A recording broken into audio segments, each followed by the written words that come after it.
نکاح کے بعد سب آہستہ آہستہ جا چکے تھے، آخر میں وسیع اور زنیرہ ہی رہ گئے تھے۔ اچھا ہمیں اجازت دو، وسیع نے نوفل سے صرف ہاتھ ملایا تھا جو خفا خفا سے لگ رہا تھا۔ ہاں یاد آیا، تم مجھ سے کچھ کہنا چاہ رہے تھے۔ کیا کہنا تھا، بولو، وسیع نے نوفل کو یوں کرا جیسے کچا چبا جائے گا۔ جس وقت وہ بات کرنا چاہ رہا تھا تب تو کچھ سنا نہیں، اب پوچھ رہا ہے۔ نہیں کچھ نہیں، وسیع نے دانت کچائے ہوئے غصہ ضبط کیا۔ اوکے ٹھیک ہے پھر۔ نوفل کا انداز ایسا تھا لاپرواہ سا۔ وہ زنیرہ اندر ہے شاید، وسیع نے گھڑی دیکھتے ہوئے کہا۔ ہاں بھابھی کے پاس ہوں گی، میں بلا دیتا ہوں، یہ کہہ کر نوفل پلٹ کر اندر لاؤنج میں جانے لگا جب وسیع نے اسے بازو سے پکڑ کر روکا تھا۔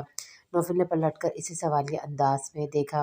تمہارا اب نکاح ہو چکا ہے ماہرہ بھابھی سے، اگر تمہیں یاد ہو تو، وسیع نے جتاتے ہوئے کہا۔ ہاں تو، نوفل اب بھی نافہم تھا، پھر کچھ عادت بھی تھی بھابھی کہنے کی۔ نکاح کے کچھ تقاضے ہوتے ہیں نوفل، باقی سب کو تم نے شاید مذاق سمجھ لیا ہے، لیکن کم سے کم ماہرہ بھابھی کو بھابھی اب مت کہنا۔ وسیع کے انداز میں افسوس بھی تھا اور غصہ بھی۔ اوپس، نوفل کو جیسے کچھ یاد آیا، کھسکھلاتے ہوئے ماتھے پر ہاتھ پھیرنے لگا۔ سوری، اب کیا کروں، عادت ہے، لیکن بھابھی نہ کہوں تو کیا کہوں، نام نہیں لے سکتا، وہ سنیں گی بھی نہیں۔ نوفل نے اسی سے مشورہ مانگنا چاہا جو اسے تپے ہوئے دیکھ رہا تھا۔ وہ میں نہیں جانتا، کیونکہ تم بہت سمجھدار ہو، ہر چیز کا حل بس 2 منٹ میں تو نکال لیتے ہو، اس کا حل بھی نکال لینا، وسیع نے جلے ہوئے انداز سے کہا۔ نوفل نے اسے غور سے دیکھنے لگا۔ یہ تم اتنے جلے بھنے سے کیوں لگ رہے ہو مجھے، اب تو بہت بڑا مسئلہ حل ہو گیا ہے، لوگوں کے منہ بھی بند ہو گئے ہیں۔ نوفل اب بھی وسیع کی بات نہیں سمجھ رہا تھا۔ نوفل کی بات پر وسیع بے وجہ تاب کھا کر رہ گیا۔ لوگوں کے علاوہ بھی انسان کی اپنی بھی کوئی زندگی ہوتی ہے۔ اسی اثنا میں زنیرہ بھی باہر آ گئی تھی، وہ بھی حد درجہ سنجیدہ تھی۔ وسیع نوفل سے مزید بات کرنا نہیں چاہتا تھا۔ چلیں وسیع؟ ہاں چلو، زنیرہ کو یہ کہہ کر نوفل سے بھی اجازت لے کر وسیع باہر نکل گیا۔ آدھے سفر دونوں کا خاموشی سے کٹا تھا، دونوں کی سوچ ایک ہی محور پر گھوم رہی تھی، وہ تھی نوفل اور ماہرہ کا نکاح۔ وسیع کیا ایسے ہوتی ہے شادی؟ زنیرہ نے بات شروع کی۔ شادی نہیں نکاح، وسیع نے جل کر جواب دیا۔ وسیع، مجھے تو نوفل بھائی کی بات اچھی نہیں لگی، دل ہی دل میں بھی یہی چاہتی تھی کہ وہ ماہرہ بھابھی سے شادی کریں، اب سے نہیں بہت پہلے سے، جب عفیرہ سے ان کی شادی بھی نہیں ہوئی تھی۔ شاید اس لیے کہ وہ مجھے اچھی لگتی ہے اور نوفل بھائی تمہارے دوست ہیں، لیکن آج نکاح کے نام پر ہوا ہے وہ کیا ہے؟ سہارا ہی دینا تھا تو ویسے دے دیتے جیسے دینے کا حق ہے، ایک نام کا احسان کرنے کی کیا ضرورت تھی؟ آپ سمجھاتے کیوں نہیں انہیں؟ زنیرہ کو یہی افسوس کھایا جا رہا تھا۔ وسیع نے ایک نظر زنیرہ پر ڈالی۔ سمجھایا ہی تو تھا، نکاح کا بھی میں نے ہی کہا تھا اسے، لیکن مجھے نہیں پتا تھا کہ ایک نمبر کا گدھا نکلے گا یہ نوفل۔ یہ تو میں جانتا تھا کہ اگر نوفل کی عقل میں یہ بات آ گئی تو ماہرہ بھابھی کو وہ بھی قائل کر لے گا، لیکن وہ میری بات کو یوں سمجھے گا، مجھے اندازہ بھی نہیں تھا۔ وسیع کو بار بار نوفل پر غصہ آ رہا تھا۔ تو کیا آپ یہ تیسری شادی بھی کریں گے وسیع؟ زنیرہ کا یہ سوچ کر دل دھلا تھا، الو کا پٹھا نہ جانے اور کیا کیا کرے گا، اس کی زندگی میں چین نام کی چیز ہی نہیں ہے۔ وسیع جو نہ کہتا وہ کم تھا، جتنا اسے نوفل پر غصہ تھا۔ ماہرہ بھابھی کی زندگی میں تو پھر سے مشکلات آ جائیں گی، اور وہ بھی کون سا کم تھی۔ دو وعدہ لے رہی تھی کہ نوفل بھائی دوسری شادی ضرور کریں۔ وسیع، جب ماہرہ بھابھی نے تم سے حلالہ کے عفیرہ سے نکاح کرنے کا کہا تو میری تو جان ہی نکل گئی تھی، مطلب کوئی بھی بیوی کیسے برداشت کر سکتی ہے یہ سب؟ وسیع نے زنیرہ کو پریشان حال دیکھا تو خود کو کچھ پرسکون کر کے بولا۔ یار یہ عام سی شادی تو ہے نہیں تھی، خود سوچو، ان دونوں کا پہلے کچھ اور رشتہ تھا، اب بھی نکاح کرنے کی سب سے بڑی وجہ ایک دوسرے کی چاہت نہیں، بس یہ ہے کہ لوگ کیا کہیں گے اور اسی شادی کا انجام کیا ہوگا؟ زنیرہ نے وسیع کی جانب دیکھ کر پوچھا۔ کچھ بھی نہیں ہوگا، سب ٹھیک ہو جائے گا، نکاح کی طاقت کا اندازہ نہیں ان کو، جس دن صرف نوفل کو بھی ہو گیا نا تو ماہرہ بھابھی کو وہ خود منا لے گا، بڑی بات نہیں ہے، ان کی آپس انڈرسٹینڈنگ بہت زیادہ ہے دونوں۔ دریا بھائی کی شادی کے بعد سے میں نے انہیں ایسے ہی دیکھتا آ رہا ہوں، سوچ بہت ملتی ہے دونوں کی، لڑتے بھی خوب تھے، لیکن لائف کو گزارنے کا نظریہ تقریباً ایک جیسا رکھتے تھے۔ پھر نوفل ہمیشہ سے ماہرہ بھابھی کو اپنی باتوں سے قائل ہی کر لیتا ہے، وہ شروع میں اگر بھڑک بھی جاتی ہیں تو بعد میں نوفل کی بات مان بھی جاتی ہیں۔ اب دیکھ لو، اگر یہی نکاح کا مشورہ میں یا تم ماہرہ بھابھی کو دیتے تو وہ کبھی بھی نہیں مانتی۔ نوفل نے بے شک غلط ہی کیا، لیکن منا تو لیا نا انہیں۔ اصل مسئلہ نوفل کا، اللہ کرے ایک بار اس کے دل میں اس رشتے کی اہمیت آ جائے، کیونکہ نوفل کو کوئی نہیں سمجھا سکتا، میں بھی نہیں۔ وسیع نے کندھے اچکا کر کہا۔ ماہرہ اسی ہلکے رنگ کے لباس میں تھی جو 2 دن سے اسے بدلنے کی فرصت نہیں ملی تھی، وہی سفید چادر اب بھی سر پر موجود تھی جو بیوی کے نام پر لوگوں نے نصیب میں لکھ دی تھی۔ اب بھی رو رہی تھی، نکاح کے لیے زبردستی نہیں کی گئی تھی، لیکن کوئی دوسرا راستہ بھی نہیں تھا جس کا انتخاب کیا جاتا۔ دریاب کی یاد نے شدت اختیار کی تھی، سامنے لگی اس کی تصویر دیکھتے آنسو کے گرنے میں تیزی آئی تھی، دریاب کے پہلو میں لگا اپنا وجود بے معنی سا لگا تھا۔ نظر تصویر کے دوسری جانب اٹھی تو نوفل اس کے ساتھ ہاتھ پھیلائے मुस्कुराता हुआ खड़ा था। वलीमे की तकरीब पर खींची जाने वाली इस तस्वीर ने पहली बार इसे चश्मापा में मुब्तला किया था। इसे लगा था सामने लगे फ्रेम की तस्वीर में जान सी डाल चुकी है। ज़ेरिया की मुस्कुराहट गायब हुई है और बड़ी शिकनागना नज़रों से मायरा को देख रहा है। फिर अपने साथ लगी मायरा को खुद से ज़रा पीछे धकेला और वो तवाज़ुन खोकर गिरते हुए नौफिल के पहलू से जा लगी हो।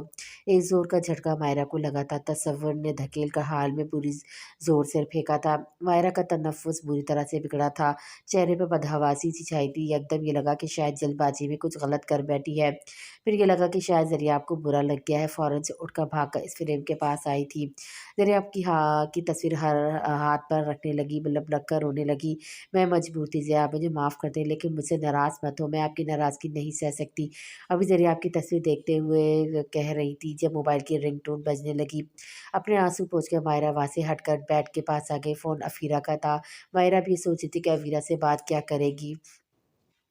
सुबह जब अफ़ीरा से बात कर रही थी तब तक सोचा भी नहीं था नौफ़िल और अफ़ीरा के लिए राहें हमवार करने के चक्कर में रात तक वो खुद नौफ़िल की बीवी बन जाएगी। अब ये सोच रही थी कि अफ़ीरा को जवाब क्या दे, फ़ोन उठाए भी या नहीं। काफ़ी देर कॉल बेल बजती रही, फिर बंद हो गई, फिर से बेल बजने लगी। इसने फ़ोन उठा लिया। ये सोच रही थी कि कह देगी फ़ोन नहीं नौफ़िल नहीं मान रहा। हेलो भाभी, आपने फ़ोन ही नहीं किया, मुझे कुछ बताया नहीं, नौफ़िल को मना लिया आपने?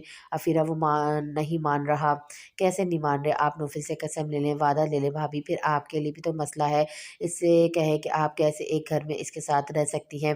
अफ़ीरा की सारी दलीलें अब बेमायनी और बेकार सी थी। अफ़ीरा, मैं अब इसे क्या समझाऊँ? मायरा समझ नहीं पा रही थी अफ़ीरा को टालने कैसे। जब कमरे का दरवाज़ा खुला था, आयज़ा मुनज़्ज़र नौफ़िल के साथ अंदर दाखिल हुई थी।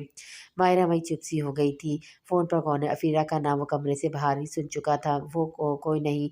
मायरा ने नज़रें चुराते बात बदली थी। नौफ़िल इसके पास आकर खड़ा हो गया। बड़े आराम से इसके हाथ से फ़ोन पकड़ा, अपने कान से लगाया। नौफ़िला की आवाज़ अफ़ीरा भी सुन चुकी थी। भाभी, मैं फ़ोन रख रही हूँ और कल हर हाल में आप कुछ भी करें, नौफ़िल को कसम दें या वादा लें, लेकिन कल आप इसे मुझसे शादी के लिए राज़ी करेंगी। मैं इनकार नहीं सुनूँगी। क्यों, तुम्हारा गुलाम हूँ मैं, जो तुम चाहोगे नौफ़िल से करवा लोगी। नौफ़िल की आवाज़ सुनकर अफ़ीरा की चलती ज़बान बंद हुई थी। नौफ़िल, मुझे माफ़ कर दें, वो भराई आवाज़ में बोली। मैंने तुम्हें माफ़ किया, अब तुम मुझे माफ़ कर दो। समझ लो कि नौफ़िल कोई है ही नहीं। रह गई मेरी शादी की बात, वो तुमसे कभी नहीं करूँगा, क्योंकि वह मैं कर चुका हूँ। नौफ़िल की बात पर जहाँ अफ़ीरा दंग रह गई थी, वहाँ मायरा भी मुत्तज़िफ़ सी हुई थी। कहीं ये ना कह दे कि मायरा से निकाह कर चुका है। अभी कुछ देर पहले ही मैंने निकाह किया है। हो गई तसल्ली? तुम क्या समझती हो मैं तुम्हारा रोक पाले ज़िंदगी गुज़ारूँगा? मुझे ज़रा अफ़सोस नहीं है अपने फ़ैसले पे। कल तक तहरीरी तलाक़नामा और तुम्हारे सारे ज़ेवरात तुम्हारे घर पहुँच जाएँगे। वली जब तक तुम चाहो रख सकती हो, उसका ख़र्चा मैं तुम्हें हर माह दे दूँगा। नौफ़िल की बातों ने अफ़ीरा के मुँह पर ज़िल्लत थप्पड़ मारा था। वो ये सोचे बैठी थी कि नौफ़िल मान जाएगा, इससे निकाह भी कर लेगा। आख़िर अपने बेटे की माँ को कैसे छोड़ सकता है? लेकिन वो तो बेटे को भी छोड़ने को तैयार था। हाँ, तो मुझे क्या परवाह है, मैं कौन-सा मरे जा रही हूँ आप पर। मैं भी अफ़ीरा हूँ, सारी ज़िंदगी मैं भी आपके बच्चे को पाल कर बर्बाद हरगिज़ नहीं करूँगी। कल मेरा सामान दे जाना और अपना बेटा वापस ले जाना। मैं वली को बिल्कुल नहीं पालूँगी।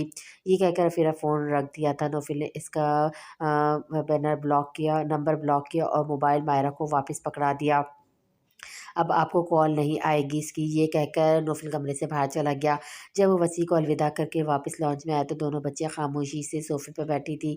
तुम दोनों यहाँ क्यों बैठी हो? जाओ आराम करो, सोना नहीं है? चाचू, वली याद आ रहा है, वो कब वापस आएगा? आयज़ा ने पूछा था। आ जाएगा, अब तुम्हारे उदास रहने से तो वापस नहीं आ जाएगा। चलो आओ, लेटो अपने कमरे में। नौफ़िल इन दोनों का हाथ थामे कमरे के दरवाज़े पे पहुँचा था जब मायरा के मुँह से अफ़ीरा का सुनकर कदम वहीं रुके थे। वो अफ़ीरा से बात कर रही थी, इसलिए अंदर चला आया, वरना आयज़ा और मुन्नज़्ज़म को कमरे तक छोड़कर वापस अपने कमरे में जाने का इरादा था। अफ़ीरा की आस उम्मीदों पर पानी फेंककर अब वो वापस जा चुका था। अगले रोज़ वसी के हाथ में इसने अफ़ीफ़ा का सारा सामान भिजवा दिया था और वली को अफ़ीरा वापस कर चुकी थी। जब वली घर पहुँचे तब भी रो रहा था। मायरा के साथ-साथ दोनों बच्चियाँ भी लपकती हुई वली की तरफ बढ़ी थी। मम्मा मम्मा कहते हुए मायरा के सीने से लगकर रोने लगा था। चच्ची गंदी है, मुझे मुँह पर मारा था, मम्मा मैं रोया था, मुझे मारा था, चच्ची गंदी है। रोते-रोते वो मायरा के सीने से लगा शिकवे कर रहा था। जिसम अब भी बुखार की तपिश थी, नाक बह रही थी, गंदे कपड़े 2 दिन से वही पहने हुए थे। मायरा ने काफ़ी देर इसे सीने से लगाए रखा, इसकी सारी शिकायतें सुनती रही। ये सोचना अब तकलीफ़ नहीं दे रहा था कि एक सगी माँ होते हुए अफ़ीरा ने किस दिल से अपने जिगर का गोशा वापस भेज दिया था, क्योंकि जो कुछ नौफ़िल के मुँह से अफ़ीरा के बारे में सुन चुकी थी। ऐसी खुदपसंद औरत के जब अपना शौहर अपना घर ही अहमियत नहीं रखता तो बच्चा क्या अहमियत रख सकता था।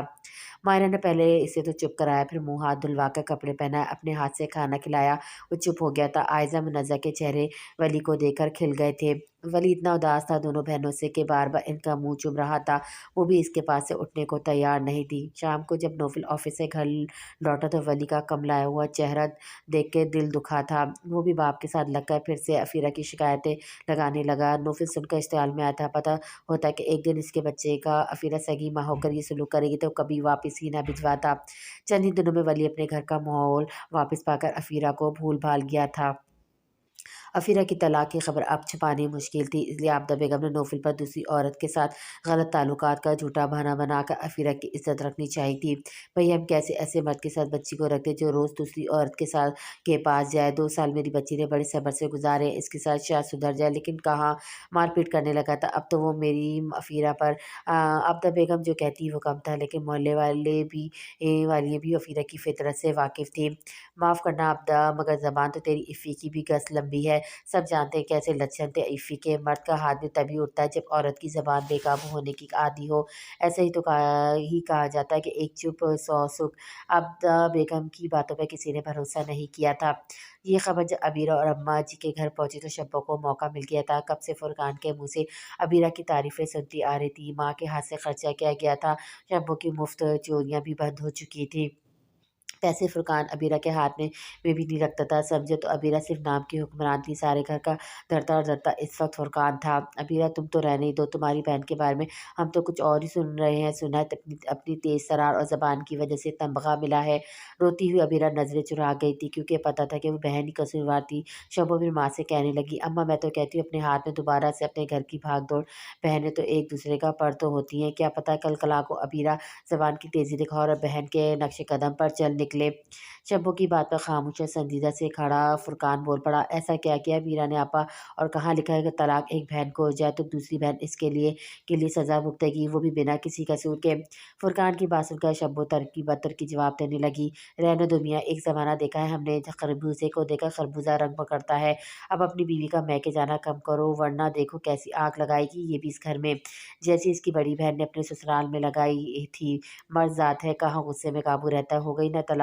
شبو کی بات سن کر فرقان چلتا اس کے سامنے کھڑا ہو گیا، پھر تو آپ بھی اپنا گھر بسانے کی کوشش کریں آپا، خربوزے کو دیکھ کر خربوزہ رنگ پکڑتا ہے، یہ نہ ہو کہ کل کو زرنش اور بنش بھی اپنی گھر گرہستی چھاڑ کر میکے آ بیٹھے۔ فرقان نے شبو کی بات اسی کے انداز سے اسی کے منہ پر ماری تھی، تم سے بات کرنا فضول ہے، مت سمجھو ہمارا کیا، جو چاہے کرو۔ شبو پر جب بات آئی تو کترا کر کنارہ کرنے لگی، آج کے بعد میں یہ نہ دیکھوں کہ کوئی عبیرہ کو اس کی بہن کا طعنہ دیتا نظر آئے۔ ہمارے معاشرے کا المیہ بن گیا طلاق اگر ایک بہن کو ہو جائے تو طعنے دوسری بہنوں کو اپنے سسرال والوں سے تعمر سننے پڑتے ہیں، وہ بھی بنا کسی قصور کے۔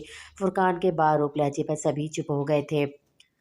رمشا کی ضد کا نتیجہ تھا کہ بدر کی والدہ نے ہی ہار مان لی تھی۔ وہ اپنا گھر چھوڑے اچھی سوسائٹی میں چھوٹے سے فلیٹ میں شفٹ ہو گئے تھے۔ رمشا بہت خوش تھی، وہاں رمشا کی دوستیں آئے دن آنے لگی تھیں اور وہ بھی ان کے ساتھ شادی سے پہلے والی روش اختیار کر چکی تھی۔ کٹی پارٹی میں جانا، ریسٹورنٹ میں اکثر کھانا کھانے چلے جانا، اب تو وہ اپنے پرانے کولیگ سے ملنا بھی شروع کر دیا تھا۔ وہیں سے ایک کولیگ سے رمشا کو معلوم ہے کہ نوفل نے اپنی بیوی کو طلاق دے دی ہے، بس یہ نہیں پتا تھا کہ ماہرہ سے نکاح بھی کر چکا ہے۔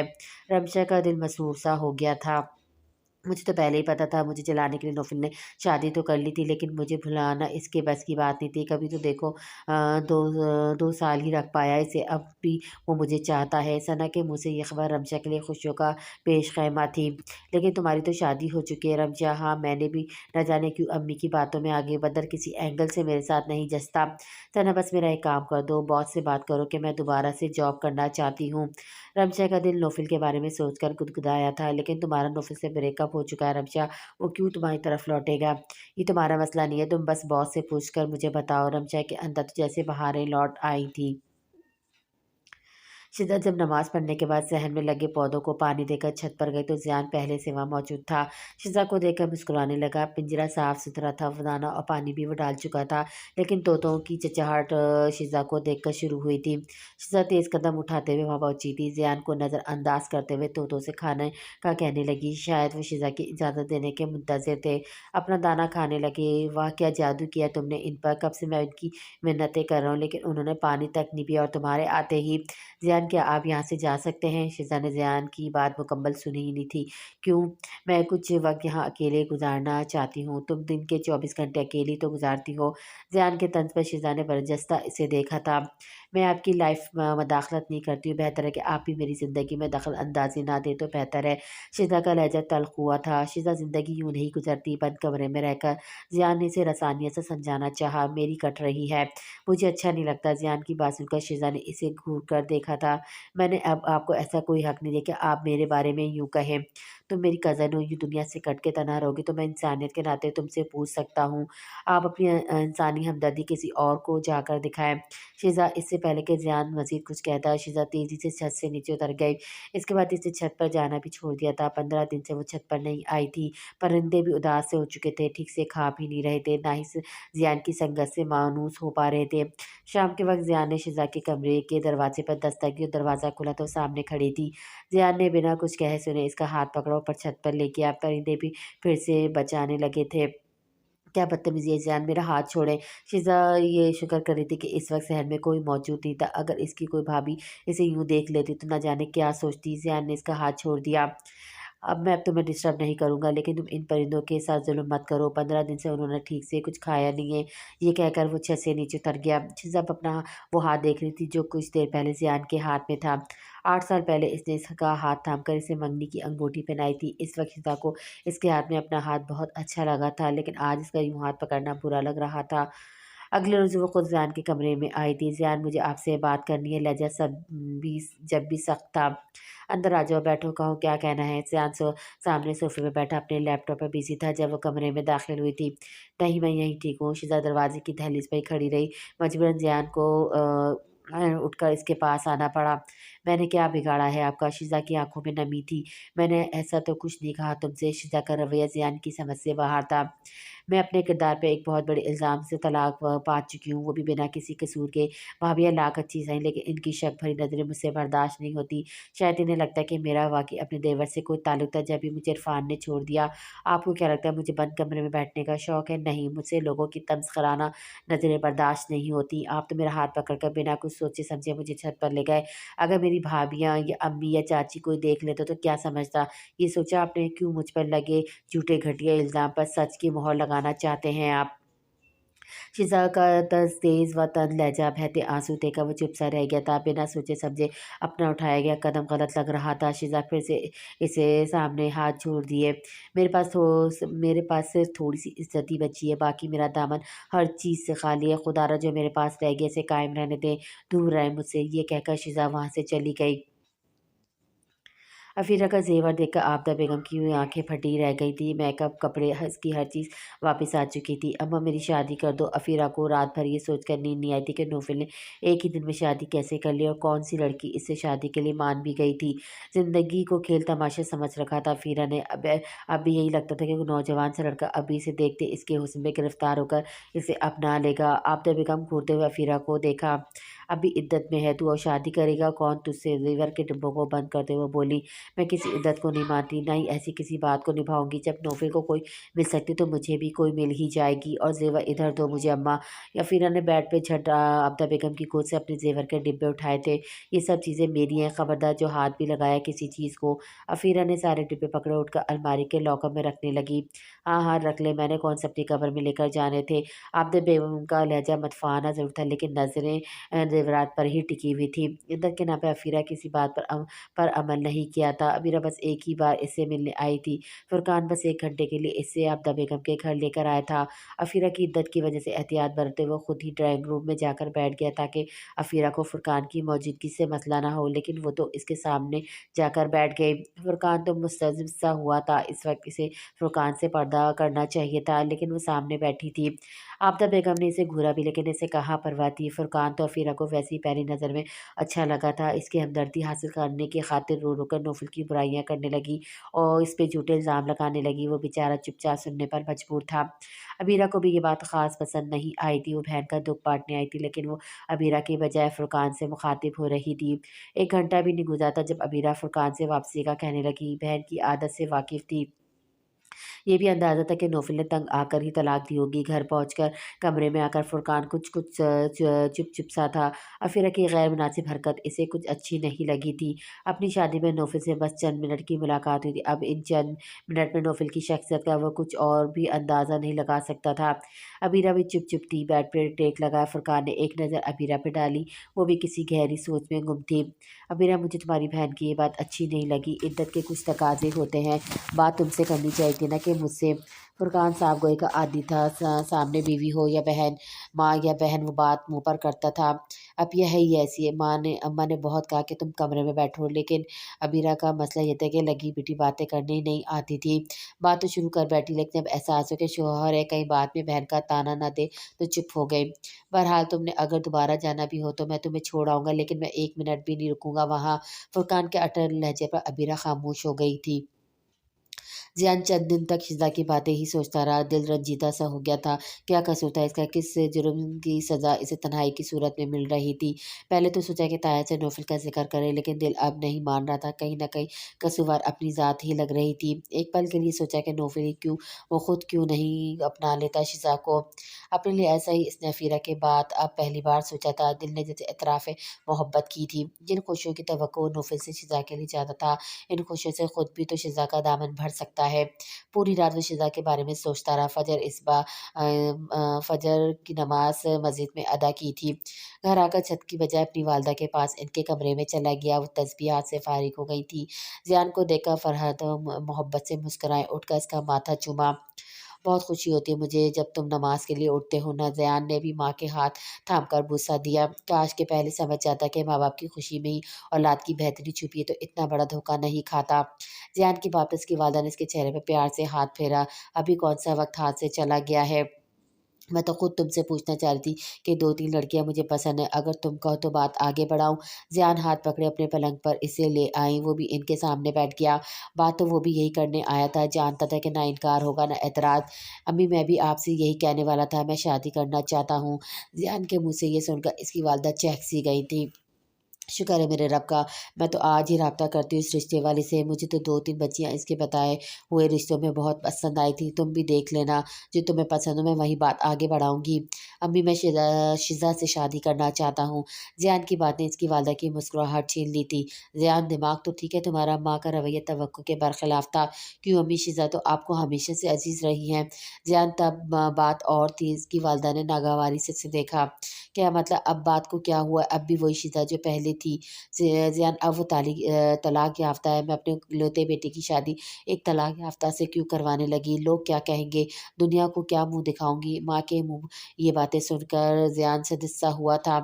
शिज़ा इनकी पहली और आखिरी पसंद थी, और ताई अम्मी से ज़्यादा शिज़ा का ख़्याल इसकी अम्मी ने रखा था, और ज़ियान से ज़्यादा शिज़ा को चाहती थी। और एक मुतल्लक़ा होने से ये सोच, अम्मी ये आप भी जानते कि शिज़ा का कसूर नहीं था, ज़ुल्म हुआ इसके साथ। जो भी हुआ ज़ियान, मुझे शिज़ा से हमदर्दी है। मैं इसे हमदर्द तो कर सकती हूँ, इसके आँसू भी पोंछ सकती हूँ, सीने से लगाकर तसल्ली भी दे सकती हूँ, लेकिन बहू नहीं बना सकती। मेरे इकलौते बेटे हो तुम। ऐसा कौन-सा ऐब है तुम में कि एक तलाक याफ़्ता से शादी करा दूँ तुम्हारी? नहीं ज़ियान, इस वक़्त को यहीं ख़त्म कर दो। माँ का सख्त लहज़ा और दिल दुखाने वाले तबसरे ने दिल को कन छुरी से काटा था। शिज़ा के साथ जुल्म सिर्फ़ इसके ससुराल वालों ने ही नहीं किया, इसके घर के मकीनों ने भी किया है। वो कमरे में अगर तन्हा बंद थी तो वजह इसके घर के नफूस भी थे। इसे शिज़ा समझकर कम और मुतालका समझकर ज़्यादा देखते थे। अम्मी, मुझे अफ़सोस है आपकी सोच पर। ज़ियान ने तासुब से कहा। तुम्हें जो सोचना है तुम सोचते रहो, लेकिन मुझे तो बरादरी में मुँह दिखाना है, इसी माशरे में रहना है। मैं कल ही रिश्ते वाले से राब्ता करती हूँ। वो बेड से उठकर खड़ी हो गई, अपनी तरफ से बात मुकम्मल कर चुकी थी। अम्मी, मैं शादी सिर्फ़ शिज़ा से करूँगा, रिश्ते वाली से राब्ता करने का कोई ज़रूरत नहीं है। ये कहकर वो कमरे से बाहर निकल गया। अपने कमरे में आकर सर पकड़ कर बैठ गया था। दिमाग की तनाबें खींचने लगी थी।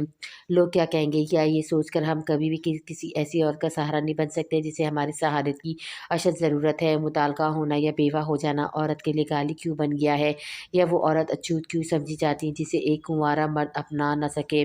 जब एक रंडवा और तलाक याफ्ता मर्द एक कुँवारी लड़की से शादी कर सकता है, तो एक कुंवारा मर्द एक मुतल्लका और बेवा से क्यों शादी नहीं कर सकता, इसे सहारा क्यों नहीं दे सकता, बस सिर्फ इसलिए कि लोग क्या कहेंगे। और वो लोग जो ना तो भूखे को खिला सकते हैं ना खाते को देख सकते हैं। तो मुझे अब लोगों की कोई परवाह नहीं, शादी शिजा से ही करूँगा। अम्मी बात नहीं करेंगी तो मैं खुद ताया अब्बू से बात कर लूँगा। एक मौसम इरादा करके ज़ियान सब कुछ मुतमईन सा हो गया था। सना ने आग लगाने के लिए रमशा की बात बॉस की बजाय नौफिल से की थी। कुछ देर वो सना को घूरता रहा, कोई ज़रूरत नहीं है बॉस से कुछ भी कहने की। और तुम्हें कहा कि सिता रमशा के साथ मुझे डिस्कस करो कि मैंने तुमसे आज तक रमशा के बारे में कुछ भी पूछा था। रमशा मेरे माजी का चैप्टर था जो बंद कर चुका हूँ। खबरदार जो मेरी लाइफ के बारे में तुमने इसे कुछ भी कहा तो। उंगली उठा के से सना को तंबिया की थी। नौफिल मैंने तो यूं ही, सना ने नज़रें चुराई थी। नौफिल फाइल खोलने लगा। जाओ अब यहाँ से, मुझे और काम है। नौफिल ने सख्ती से सना से कहा। वो इसके सामने कुर्सी उठकर इसके केबिन से बाहर जाने लगी। और हाँ सुनो, नौफिल की पुकार पर रुका, पलट कर इसे देखने लगी। रमशा को ये खबर भी सुना देना कि मैं दूसरी शादी भी कर चुका हूँ। ये कहकर नौफिल फाइल में झुक गया था। सना की तो हैरत से आंखें फटी थी। दूसरी कर भी ली, सना ने जेरे लब कहा। अम्मा मेरी शादी का भी कुछ सोचो। अफीरा के दिल से फिर उबाल उठा था। नौफिल की शादी हो चुकी और वो यूं ही बैठी हुई थी। 6 माह गुजर चुके थे इसकी तलाक को। अफीरा से कहाँ बर्दाश्त थी ये बात कि नौफिल का घर बस गया और वो अभी भी मैके में बैठी है। तो मैं क्या करूँ, राह चलते लोगों की मिन्नतें करूँ कि मेरी बेटी से शादी कर ले। आबदा बेगम अफीरा की बातों और हरकतों से जिज हो चुकी थी। हर शाम तैयार श्यार होकर कभी छत पर चली जाती तो कभी मेन गेट पर बिलावजह खड़ी रहती। आस पड़ोस में रहते लड़कों के साथ नज़रबाजी करने की भी बहरहाल कोशिश की, लेकिन नो लिफ्ट। अब तंग आकर माँ के पीछे पड़ गई थी, जिसे माँ इसकी फरमाइश पूरी कर देगी। अम्मा तू खुद सोच, अबीरा को जब मैं इसके शौहर के साथ हंसते बोलते देखती हूँ तो कैसी आँख लगती है मेरे दिल में। मैं कौन सा बूढ़ी हो गई हूँ जो अपनी ख्वाहिशात को ख़त्म कर दूँ। आपदा का कलेजा मुँह को आया था। अरे कमबख्त, कैसे मुँह भर के मेरी बच्ची का नाम ले रही है। अपनी गंदी नज़र लगाएगी बहन को। अल्लाह इसके सुहाग को सलामत रखे। कैसी बहन है तू। आपदा बेगम ने इसे घूरा था। अब अबीरा का जेठ भी तो है, इसकी भी तो तलाक हुई है। अबीरा से कहकर मेरी बात वहीं चला दो। अबीरा को खुद से कभी ख्याल नहीं आया था कि बहन के बारे में सोचे, मुझे ही कहना पड़ रहा है। आबदा बेगम का माथा ठंगा था। ये बात उन्होंने क्यों नहीं सोची। फिर एक नज़र अपनी समझदार बेटी पर डाली। गुस्से का असर अब ज़ाहिल हो चुका था। फ़ीरा के पास आकर बैठ गई। हाँ इफ़ी, बात में तो दम तो है। फिर सुना सारे घर का खर्चा इसी ने उठा रखा है। फुरकान की तो लगी बंदी तनख्वाह है और मैंने देखा है इसे फुरकान से ज़्यादा स्मार्ट है। इफ़ी ने बेपकाना अंदाज से इरफान की तारीफ़ की थी। आबदा बेगम ने इसे घूरा। बाज नाना अपनी हरकतों से, ये कहकर वो कमरे से बाहर निकल गई। एन इस पहलू पर सोचने की ज़रूर लगी थी। आंटी मेरी कुछ दोस्तें आई हैं, प्लीज़ ज़रा इनके लिए चाय बना दें और कुछ स्नैक भी बना दीजिएगा। आज मासी नहीं आई वरना मैं आपसे ना कहती। रमशा के घर अचानक से इसकी चंद दोस्तें मिलने आ गई थी। बदर ने सुबह से शाम तक के लिए मुलाजमा रख ली थी। सारे काम वही करती थी। ना माँ पर किसी काम का बोझ डाला था ना बीवी पर। अखराजात बहुत बढ़ चुके थे, इसलिए ख़ुद को इंसान कम और मशीन ज़्यादा बना चुका था। बदर की वालदा ने इनकार नहीं किया था। घर आए मेहमानों को चाय बनाकर देना तो कोई मुश्किल काम नहीं था। चाय के साथ काफ़ी कुछ तो रेडीमेड ही उन्होंने ट्रॉली पे सजा दिया था। ट्रॉली लेकर वो खुद ही अंदर गई। घर के आम हुलिये में थी। रमशा वैसे हर वक्त तैयार श्यार रहती थी, इसके अलावा इसे दूसरा कोई काम आता ही नहीं था। दोस्तें भी वैसी ही थी। फिर रमशा ने इतना भी गवारा नहीं किया कि सांस का तारुफ ही करवा दें, क्योंकि रंगत इनकी भी बदर जैसी थी। रमशा ये कौन है, नई मुलाजमा रखी है तुमने, पिछली बार तो कोई और थी। एक दोस्त ने रमशा से पूछा। बदर की वालदा को बुरा तो बहुत लगा, इससे ज़्यादा बुरा ये लगा कि रमशा ने बताने की जहमत नहीं की थी, बल्कि खिलखिलाकर हंसने लगी। फॉरगेट इट यार, तुम लोग बस चाय पियो। रमशा इनके आगे चाय के कप बढ़ाने लगी। बदर की वालदा दिलबरश्ता होकर ड्राइंग रूम से निकलकर अपने कमरे में आकर रोने लगी। इसी वक्त बदर भी वापस आ चुका था। दरवाज़ा इसकी वालदा ने ही खोला था। रमशा के साथ बहुत सी नस्वानी आवाज़ें सुनकर समझ गया था आज फिर से वो महफिल सजाए बैठी है। लेकिन माँ के बहते आंसू समझ नहीं आ रहे थे। अम्मी क्या बात है, तुम्हें क्या लगे तुम्हारी बीवी मुझे मुलाजमा समझती है, मैंने सह लिया। आज तो दूसरों के सामने मुझे जलील करके रख दिया। इसकी दोस्तें मुझे इसकी नौकरानी समझती हैं। मैंने मेहमान नवाजी निभाई कि चलो घर आए मेहमान को चाय बना कर दे दूँ। बदर कब से दरगुजर कर रहा था, लेकिन ये बात नाकाबिले बर्दाश्त थी। कमीन तो नहीं थे कि ये अहानत भी चुपचाप सह जाता। सीधा ड्राइंग रूम में गया। रक्षा समेत 4 लड़कियां और भी मौजूद थी जो किसी बात पर हंस रही थी। उठे यहाँ से और निकले मेरे घर से बाहर। खबरदार जो यहाँ पर दोबारा कदम भी रखा तो। वो जिस तरह से दहाड़ा था, रमशा भी घबरा गई थी। आज तक इसे इतने गुस्से में नहीं देखा था। बदर ये क्या तरीका है, रमशा धीमे लहजे में हिचकिचा कर बोली। ओ शट अप, मुंह बंद रखो अपना। रमशा को गुस्से से बेबक कर बोला। सारी दोस्तें वहाँ से बाहर निकल गईं। फिर वो रमशा के पास आकर खड़ा हो गया। मेरी माँ तुम्हारी मुलाज़िमा नहीं है, इतना गिरा पड़ा समझती हो तुम इन्हें कि अपनी मुलाज़िमा के सामने इन्हें दोस्तों के सामने इन्हें मुलाज़िमा जैसे ट्रीट करो। वो चिल्ला कर बोल रहा था। तो क्या कहूँ, इन्हें कपड़े देखे इन्होंने, तुमने इनके ऊपर से रंगत भी सँवली है। इन्हें अपनी मदर इन लॉ कहते हुए मुझे गिल्टी फ़ील, बात यही तक पहुँची थी कि एक थप्पड़ रमशा के मुँह पर पड़ा था। वो दूर जाकर गिरी थी। वो क्या हो तुम, किस महल की शहज़ादी हो जिस रंगत पे तुम्हें इतना घमंड है? इसे देखना भी पसंद नहीं करता। रमशा को बदर की जारियत पर हैरत थी। वो उठकर खड़ी हो गई। मुझे थप्पड़ कैसे मारा तुमने? How dare you? वो चिल्लाकर बोली। बकवास बंद करो अपनी, वरना एक थप्पड़ और खा लोगी मुझसे। जितना गुस्से से वो बोल रहा था, रमशा को ही चुप होना पड़ा। मुंह का थप्पड़ निशान मौजूद थे, इसलिए ड्राइंग रूम से निकलकर अपने कमरे में चली गई। बदर की वालदा ने आकर ना तो बेटे को रोका था, ना ही मना किया था। रमशा से दिल तो इनका बहुत पहले से ख़राब हो गया था, लेकिन इस बार नफ़रत सी होने लगी थी। हर वक्त अपने हुस्न होने का ज़ैम और इनकी रंगत पर हसमियत भरी नज़रें कब तक कोई सह सकता था। पहले अगर ये जान जाती कि हसीन चाँद जैसी बहू ने आकर इन्हें यूँ दिन में तारे दिखाने, तो कभी ऐसे ख्वाब ना देखती। लेकिन इस वक्त तो इन्हें बस लोगों की परवाह थी। 6 माह अरसा गुजर चुका था। ज़िंदगी अपनी डगर पर चल रही थी। वही रोज़ की रूटीन। अब मुनज़्ज़ा भी स्कूल जाने लगी थी। वली का ये हाल था कि मायरा के बगैर एक पल नहीं रहता था। अगर कुछ देर वो नज़र ना आती तो मम्मा मम्मा करते पूरे घर में इसे ढूंढने लगता। तो फिर सुबह पहले दोनों बच्चों को स्कूल छोड़ता था, फिर ऑफिस जाता था। दोनों अपनी जिम्मेदारियां निभा रहे थे। लोगों के पास अब इन दोनों को लेकर नया कोई मौजू नहीं था जिसे ज़हर बहस लाया जाता। सब कुछ वैसा ही चल रहा था जैसे कि दोनों के दरमियान तय हुआ था। ये बात नौफिल भी भूले बैठा था कि मायरा के साथ किस रिश्ते में जुड़ चुका है। बस वसी के बार बार टोकने पर यह हुआ था कि अब वो मायरा को भाभी नहीं कहता था, ना ही नाम लेता था, बस यूं ही अपनी बात कर लेता था। मायरा ने भी इस बात पर ख़ास तवज्जो नहीं दी थी। फिर वली की आदत आयज़ा मुनज़्ज़ा से बहुत मुख्तलिफ थी। वो मायरा से ज़िद करके अपनी बात मनवाता था। पूरा दिन मायरा घिन चक्कर सी बनी रहती थी। ना इसके लिबास में तब्दीली आई थी, ना ही हुलिया बदला था, ना ही कभी नौफिल ने इस तरफ तवज्जो दी थी। दोनों साथ चल तो रहते, लेकिन अपनी अपनी डगर पर। रात को डिनर करते हुए मायरा बार बार खांस रही थी। चेहरा भी उतरा हुआ लग रहा था। वली को गोद में ले खाना खिला रही थी। क्या बात है, तबीयत तो ठीक है ना आपकी? नौफिल को वह हशाश बशाश सी नहीं लग रही थी जैसे रोज़ होती थी। हाँ ठीक हूँ, बस कुछ थकन सी है। अगर तबीयत ठीक नहीं है तो डॉक्टर के पास ले चलता हूँ आपको। नहीं नौफिल, मैं ठीक हूँ। वली को प्लीज़ आज अपने साथ सुला लो, इसे कहानियाँ सुननी नहीं होती है। और आज मेरे सर में दर्द है, मैं मेडिसिन खाकर सोऊंगी तो ठीक हो जाऊंगी। मायरा ने लजाजत से कहा था। हाँ ठीक है, आप आराम कीजिए, इसे मैं संभाल लूँगा। रात को नौफिल वली को अपने कमरे में ले जाने लगा तो मुनज़्ज़ा भी इसके पास आ गई। चाचू, मुझे भी वली के पास साथ सोना है। हाँ तुम भी आ जाओ, तुम दोनों को मैं आज शेर की कहानी सुनाता हूँ, कैसे एक चालाक लोमड़ी ने शेर को बेवकूफ़ बनाया था। नौफिल ने दोनों को बारी बारी बेड पर लिटाते हुए गंभीर लहजे आवाज़ में कहा। चाचू पहले मैं सुनूंगा, मुन्नी